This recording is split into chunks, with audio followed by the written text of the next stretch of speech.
오늘 열왕기상 17장 17절에서 24절의 말씀 중에서 우리 어제 말씀에 이어서 그 사르밧 가부의 이야기가 이어지고 있습니다. 제가 어제 설교 말미에 우리 아들이 나타나지 않는다라고 했어요. 그랬더니 오늘 나타나네요. 그런데 그 아들이 어제 제가 뭐라 그랬냐면 잘 살았을까요? 못 살았을까요? 물어봤는데 잘 살았습니다 라고 되어 있었습니다. 그런데 오늘 2일 후에라고 시작됩니다. 그러니까 사르밧 가부가 그 아들과 극심한 어려움에 처해 있었죠. 하나님께서 이스라엘을 징계하시기 위한 그 가뭄이 실제적으로 모든 사람들에게 미친 거예요. 여러분, 그런데 그때 하나님의 선지자를 만난 이 여인은 자신의 희생을, 자신의 최후의 보류를 내어주게 되었습니다. 이 여인은 이방인이었습니다. 엄밀히 보자면 믿음이 있는 사람도 아니었습니다. 그럼에도 불구하고 하나님의 말씀을 따라서 그 선지자 엘리야에게 자신의 최후의 먹고 죽을 것을 내어주게 되었죠. 그런데 그 일 이후에 그는 하나님의 은혜를 잊게 됩니다. 여러분, 우리가 다시 한번 기억해야 될 것이 오늘 말씀도 마찬가지고요. 우리의 삶을 주관하시고 다스리신 분이 누구이냐? 하나님이시다라는 거예요. 바알이 아니라는 거예요. 여러분, 오늘 우리가 어제 본 말씀은 우리의 삶의 외적인 부분들이었습니다. 그러나 이제는 우리의 인간적인, 우리의 연약함과 우리의 실제적인 문제가 드러났게 됩니다. 여러분, 우리 하나님께서는 우리의 외부의 어떠한 우리의 필요함이나 어려움이나 문제를 해결하실 수 있는 분이십니다. 더 나아가서 우리 사람이라는 그 한 사람의 그 육체를 통해서 일어날 수 있는 모든 일 또한 하나님께서 주관하신다라는 거예요. 한 사람이 태어나고 죽고, 한 사람이 병들고 치유함을 받고, 여러분, 그 모든 것이 하나님의 능력에 있다라는 거예요. 바알에게 있지 않다라는 거예요. 사람들은 그러나 자신들의 관심, 자신들의 필요를 위해 우상을 만들었습니다. 그리고 그 우상에게 정말로 그들의 모든 것을 맡기고 모든 것을 소망하는 잘못된 그 믿음의 길을 걸어가게 되는 것을 보게 됩니다. 요즘에 어떤 이런 책을 봤어요. 무당에 빠진 대한민국. 요즘에 저는 참 안타까운 게 한동안 영국에서 우리가 흔히 얘기하는 무속신앙이 유행할 때가 있었어요. 여러분, 그런데 너무나 놀랍지 않습니까? 우리가 흔히 얘기하는 되게 과학적이고 선진국, 그리고 무엇보다 우리보다 영적으로 상당히 더 먼저 부흥을 경험했고 하나님을 알았던 나라입니다. 영국에 가면 상당히 유명한 교회들이 많이 있습니다. 여러분, 그랬던 나라가 어느 한순간 젊은이들이 숲에 들어가서 얼굴에 막 그림을 그리고 불을 피워놓고 불 주위를 돌면서 주문을 외워요. 병원에 가지 않고 주술적인 행위들을 해요. 저는 솔직히 이해가 안 됐거든요. 그런데 요즘 우리나라가 그런 것 같아요. 요즘에는요, 무당이 TV에 얼마나 자주 나오는지 몰라요. 아예 요즘에 의사나 변호사나 이런 전문가처럼 무당이 나와가지고요, 그 사람의 사주를 봐주고 관상을 봐줘요.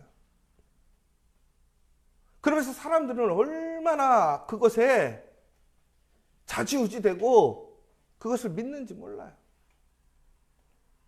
그리고 큰 결정을 해야 될 때면 무당에 가가지고 어떻게 해야겠냐라고 물어요.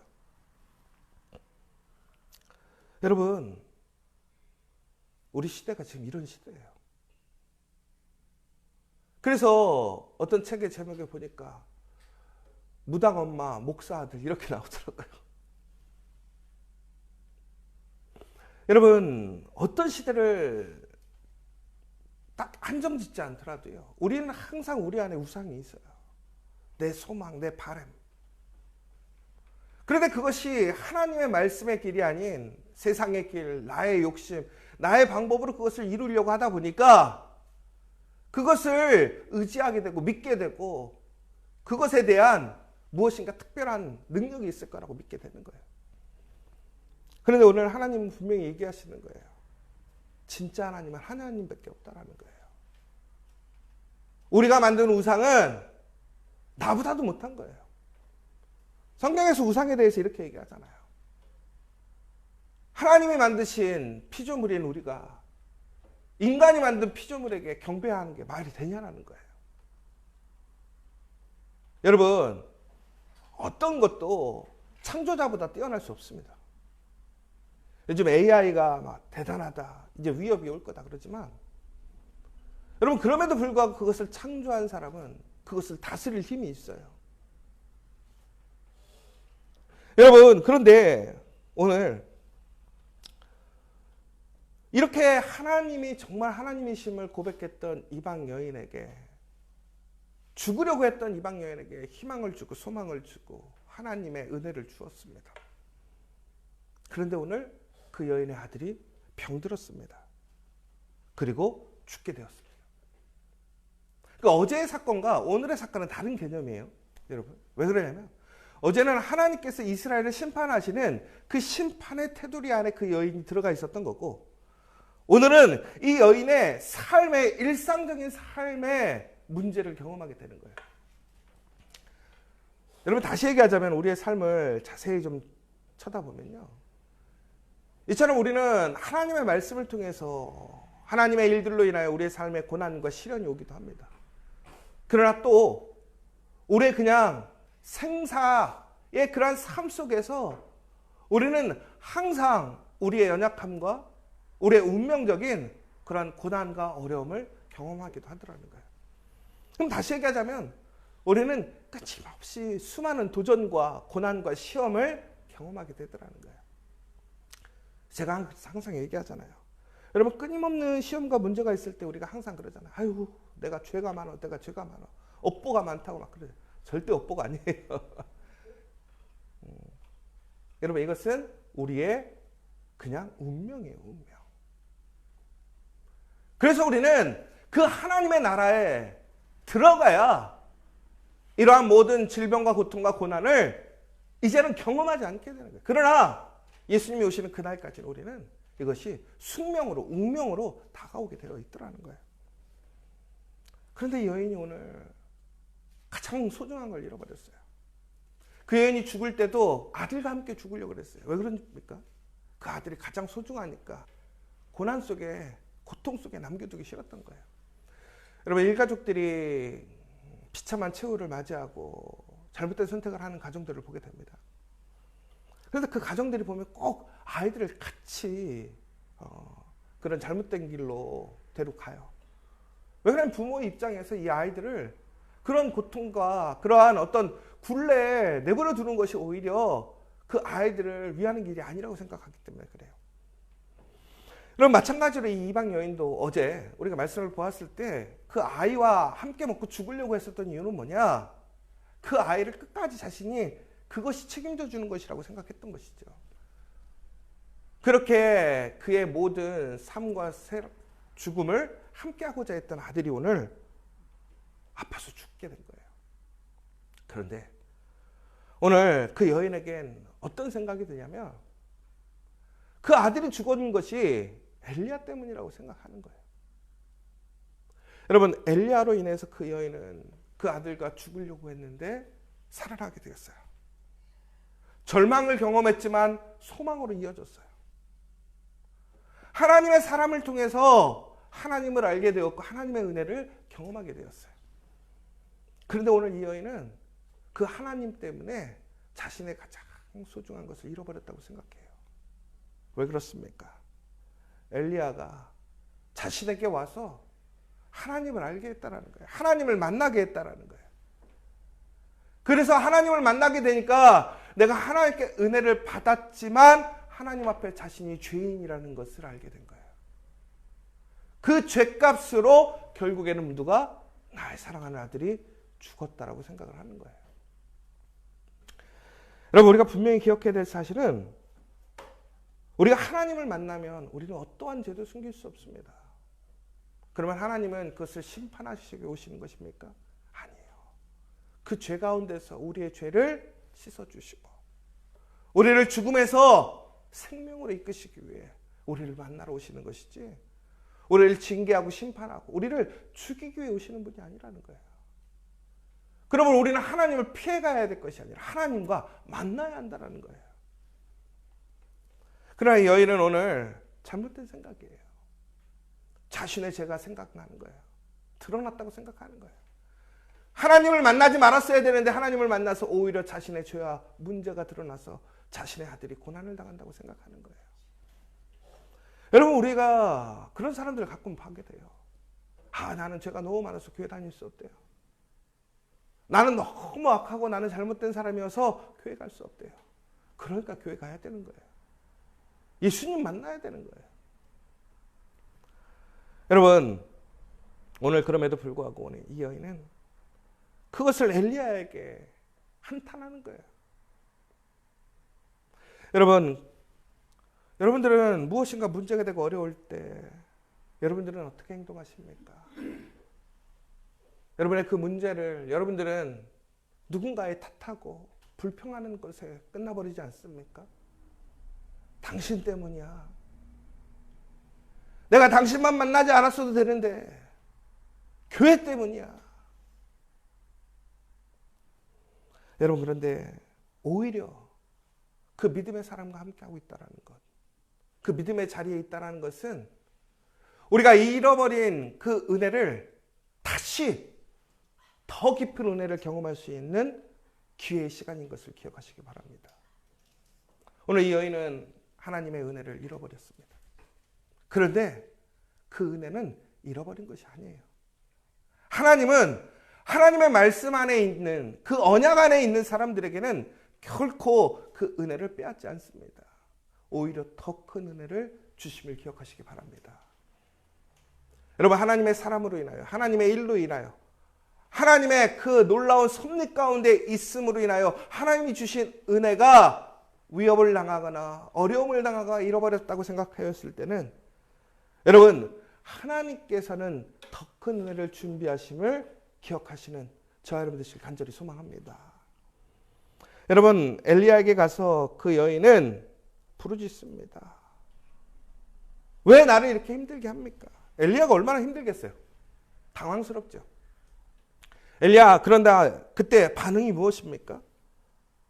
20절에 보면 뭐라고 되어 있냐면 여호와께 부르짖어.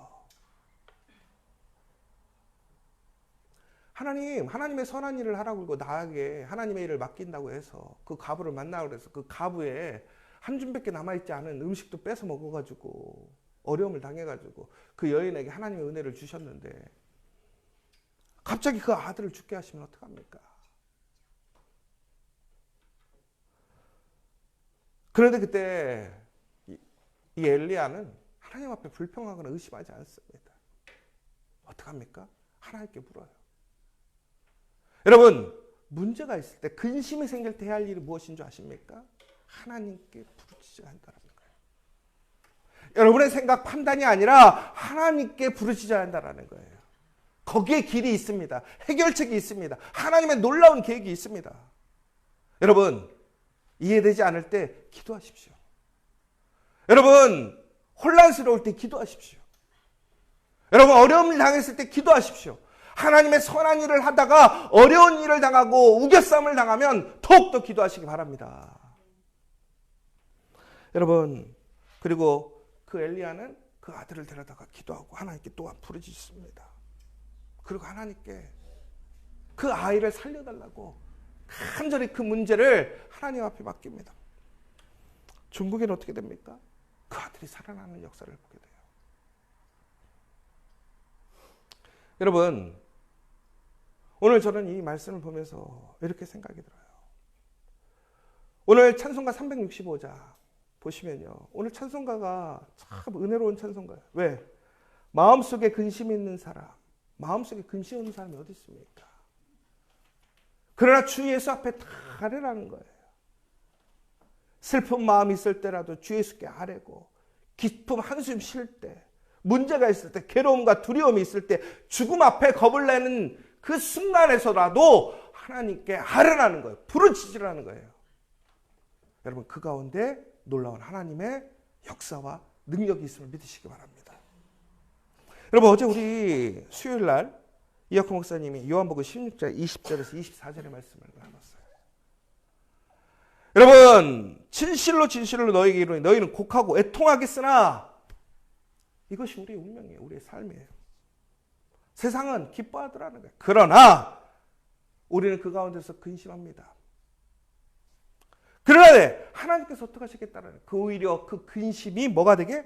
기쁨이 되게 하시더라는 거예요. 사랑하는 여러분, 지금은 너희가 근심하나 내가 다시 너희를 보리니 너희 마음이 기쁠 것이요 너희 기쁨을 빼앗을 자가 없으리라. 여러분, 예수님께 나오십시오. 예배의 자리로 오십시오. 여러분, 여기서 우리가 딱 한 가지 배워야 될 게 있어요. 뭔지 아십니까?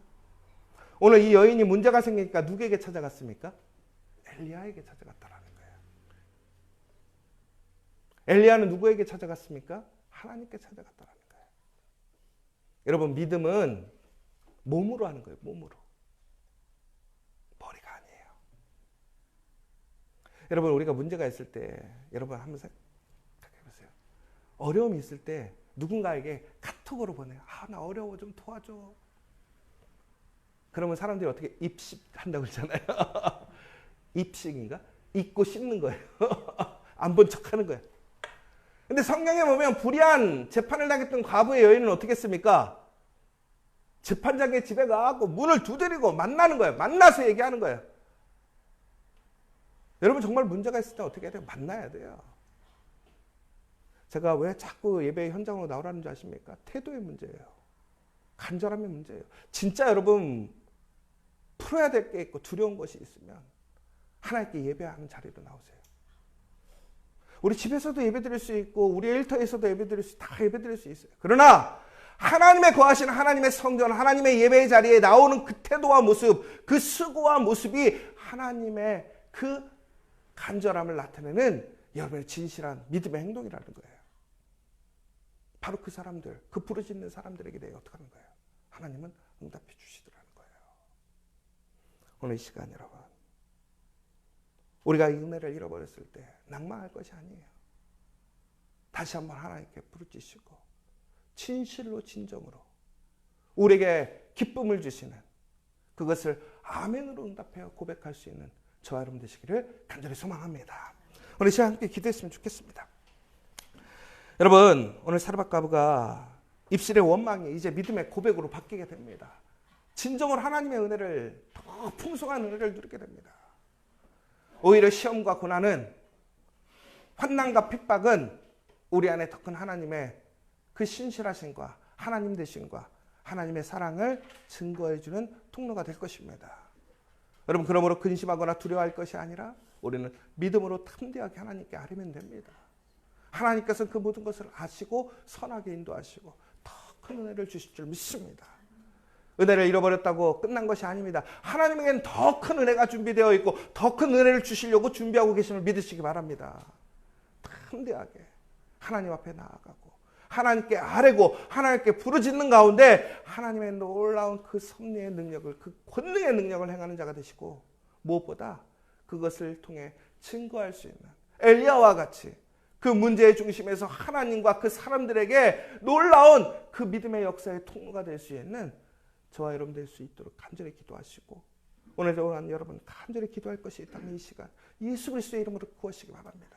예수님의 이름으로 그것이 여러분의 문제를 해결할 것이고 여러분을 정말로 하나님의 복으로 이끌어 주실 줄 믿습니다. 사랑의 하나님, 감사합니다. 우리는 항상 수많은 어려움과 절망을 경험하게 됩니다. 그러나 그 문제를 해결할 수 있는 것은 하나님밖에 없음을 고백합니다. 우리에게는 뜻하지 않는 절망과 문제들이 찾아올 때가 얼마나 많은지 모릅니다. 그러나 우리는 그 문제와 근심 속에서 낭망하고 포기하는 것이 아니라 그 하나님을 찾아가 하나님께 부르짖는 그 믿음의 사람들 되게 하여 주시옵소서. 진정으로 우리를 근심과 두려움 속에서 기쁨으로 바꾸게 하신다고 하셨습니다. 그 기쁨을 빼앗기지 않게 하실 것이라고 하셨습니다. 오늘 그 믿음으로 나오는 모든 사람들, 기도하는 사람들의 기도에 응답하여 주시옵소서. 종국엔 그 여인의 고백처럼 하나님이 진실한 하나님이시고 그 엘리야가 하나님의 사람이었음을 증거하는 우리 믿음의 교우들, 성도들, 가정, 일터, 우리 시저처치가 될 수 있도록 인도하여 주시옵소서. 하나님 또한 이번 주일 우리 시저처치 더 넘치는 교회가 개척됩니다. 하나님 더 귀한 교회가 세워질 수 있도록 인도하여 주시고 이 교회를 세우는 귀한 우리 시저처치의 성도의 모든 손길들을 축복하여 주시옵소서. 예수님의 이름으로 기도합니다.